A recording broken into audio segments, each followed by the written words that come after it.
Hey, you're listening to WSCA 106.1 FM.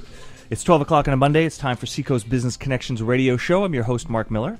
Let's just introduce the man, the myth, the legend, James Keravich. Is that how you pronounce it, by the way? Yeah. Because I pretty much don't pronounce your last name most of the time when I see you. You just say yes, James sir, is the right? owner of Team Fitness. It's a gym kind of fitness facility in Northampton that I go to. I've probably been going there for a couple of years. It's less than 10 minutes from my house, which is great. I was introduced to it from a gentleman named Neil Sabelli, who we had here from Fast Days last month. That's how I met James. Is Neil was going there, and now I sort of have a whole network of folks. In fact, Rob Patton, who was also here, he goes to see James. I'm trying to think some other folks, but they've all been on this show too. Yeah. Some of these guys. Okay, guys, thanks for having me. This is great to be here and great to talk about what I love. Team Fitness, our business is called Team Fitness Elite Strength and Conditioning, and we run a private strength and conditioning operation for all different populations. We're in Route 1 in Northampton. We've been in business for almost 30 years. We're 3 or 4 years into this location in Northampton, and essentially what we try to do is bring the latest and greatest of sports science to the average person. So we really have 3 populations that we work with and 3 populations that exist out there, really. Everyone fits into one or more of 3 categories.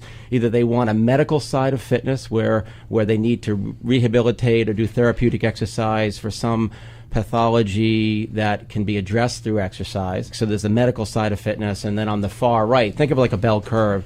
On the far right is an athletic population where we've worked with professional, high-status amateur, Olympic, Division I, college, all those kinds of athletes are our high school athletes. And then you have the middle group, which is most of us, which are the non-athletes or the recreational athletes who just want to get all the benefits from fitness.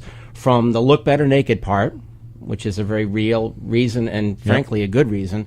My wife appreciates. Right, not a narcissistic reason, but a lot of the changes that you try What to were you going to say there, Eric? Nothing. Yeah, most of people come to us want to be naked at some point, and want to feel comfortable being naked at some point. So trying to make somebody look better naked is not narcissism. It actually serves their general health and the anti-aging, anti-cancer, all of those things. So if you try to change your body composition, you'll in the right ways, in the science-based ways, you'll change your overall health status, and obviously that's most important is our health status. So that middle group is the anti-aging, anti-cancer. I want to be able to look good naked and jump over my car and go hiking and chase my kids and that kind of thing. I might have missed a really important part of the show. Hey, TJ, welcome to the show. How do we get on to look better naked? Yeah. I have a house full of full-size mirrors. I can honestly say I look good naked.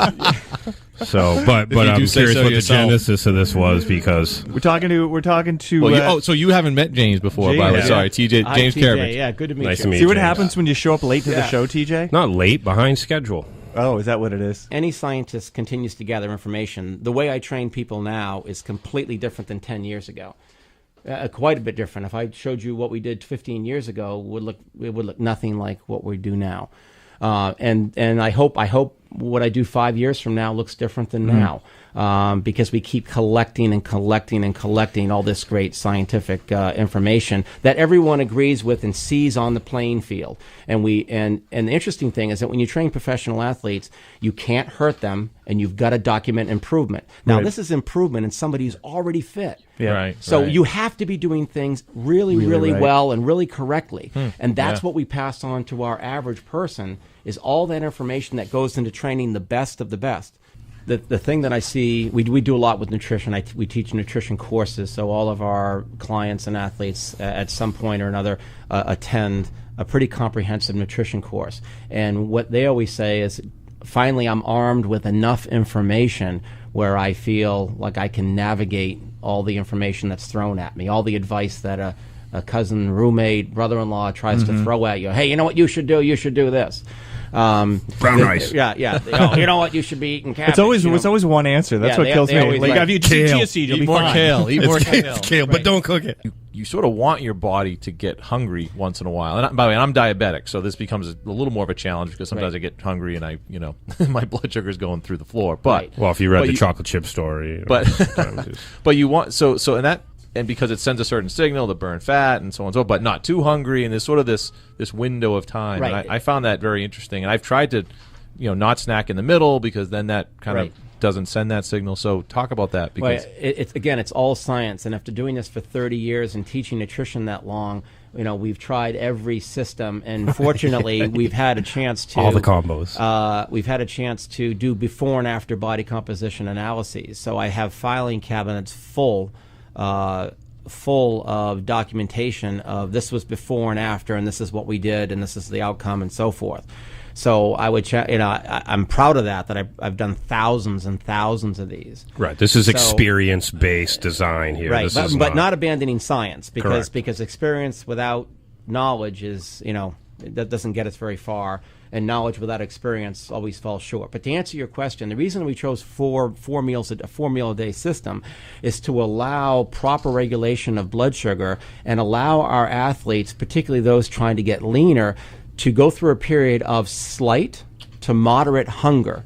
And the reason we want them to get hungry is because it signals the release of glucagon. Glucagon, particularly released at night, releases growth hormone, and growth hormone is key in burning fat. So getting that advice from your cousin or your cousin's roommate who had a friend where they say, oh, eat all day long, eat small meals all day long. Your body never has a chance to get hungry. Yeah. Now, I'm not talking about blood sugar that drops precipitously low where you don't know your name and that kind of thing. That's a big mistake, particularly if you're exercising. But I'm talking about going from a point where you feel fairly satisfied. So let's say that we end a meal at 1 o'clock in the afternoon. By 2:30, I begin to get small hunger signals, and by 3:30, they're moderate, and that sets us up for our meal between 3 and 4. So we allow ourselves to get moderately hungry, and then bam, another feeding that is 1 part protein, and 3 parts carb, and X amount of fat, depending on your calorie level. So James, that went fast, huh? We've been talking about this for a couple months, so I'm glad we got you in here.